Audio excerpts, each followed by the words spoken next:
Baik, Assalamualaikum warahmatullahi wabarakatuh.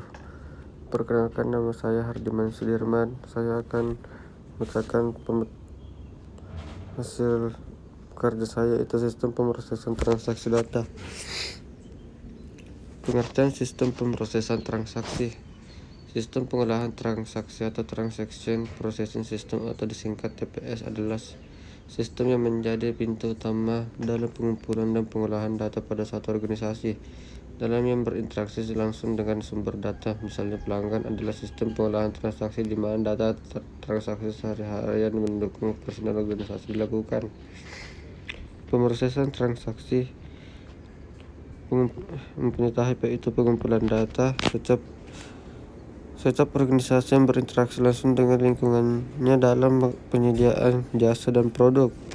Yang kedua, manipulasi data. Data transaksi yang dikumpulkan biasanya diolah lebih dahulu sebelum disajikan sebagai informasi untuk keperluan bagian-bagian dalam organisasi. Untuk menjadi bahan masukan sistem informasinya lebih tinggi. Beberapa tugas manipulasi data adalah sebagai berikut, yaitu klasifikasi, sortir, perhitungan, pengikhtisaran, penyimpanan data, dan penyimpanan dokumen.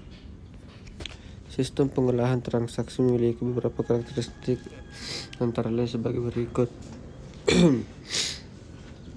Volume data yang diproses relatif sangat besar. Kapasitas penyimpanan data database sangat besar. Kecepatan pengolahan diperlakukan sebagai tinggi agar data yang banyak bisa diproses dalam waktu singkat.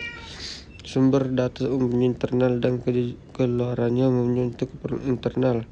Pengolahan data biasa dilakukan periodik, harian, mingguan, bulanan, dan sebagainya. Orientasi data yang dikumpulkan umumnya mengacu pada data masa lalu. Masukan dan keluaran struktur data di format menurut standar komputasi tidak terlalu rumit.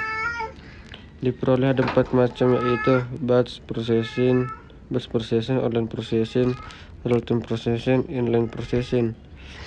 Komponen pemrosesan transaksi: seperti layaknya satu sistem, komponen pemrosesan terdiri dari input, proses, penyimpanan, output. Input dalam satu proses transaksi adalah dokumen sumber yang dapat berupa formulir atau bukti transaksi lainnya. 2. Proses dalam sistem manual. Proses di sini terdiri dari kegiatan pemasukan data transaksi ke dalam jurnal. Dalam sistem komputer, prosesnya dilakukan dengan memasukkan kata ke dalam file transaksi. 3. Penyimpanan. Penyimpanan dari transaksi secara manual adalah buku besar.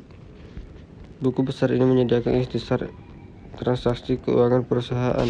Keluaran, kelebihan dan kekurangan dari komponen keluaran adalah: keuntungannya adalah bahwa biasanya proses transaksi sangat cepat, biasanya tidak memakan beberapa detik. Namun jika ada banyak file dalam antrian, waktu yang dibutuhkan untuk memproses data mungkin mengambil panjang. Kekurangannya membutuhkan biaya yang besar. Aplikasi sistem informasi. Pengertian aplikasi: aplikasi program siap dipakai. Program yang direkam untuk melaksanakan suatu fungsi bagi pengguna atau aplikasi yang lain. Contoh-contoh aplikasi adalah program pemrosesan kata dan web browser. Paket aplikasi. Salah satu aplikasi yang populer adalah Commercial Off-Shelf atau COTS. COTS adalah produk-produk yang berupa paket aplikasi, subsistem ataupun modul-modul perangkat lunak yang telah dirancang sesuai dengan suatu standar proses bisnis tertentu dan tersedia secara luas di pasar untuk dapat dipergunakan dengan modifikasi seminimal mungkin. Banyak paket baru atau paket dengan konsep-konsep baru perangkat lunak aplikasi yang dibaut. Industri perangkat lunak bergerak sangat cepat dalam lingkungan persaingan. Penemuan baru dengan memproduksi perangkat lunak sesuai dengan aplikasi yang kita perlukan. Pakai umum penting misalnya word processing atau WP, spreadsheet, electronic manager file, sistem manajemen database perangkat lunak, komunikasi dan paket perangkat lunak integrasi, yaitu A. Paket WP, spreadsheet elektronik, paket file manager dan database, paket grafik, paket matematik dan statistik, paket bisnis dan keuangan. Itulah tadi hasil hasil kerja saya dalam pembuatan PowerPoint. Mudah-mudahan bermanfaat bagi teman-teman. Sekian, wassalamualaikum warahmatullahi wabarakatuh.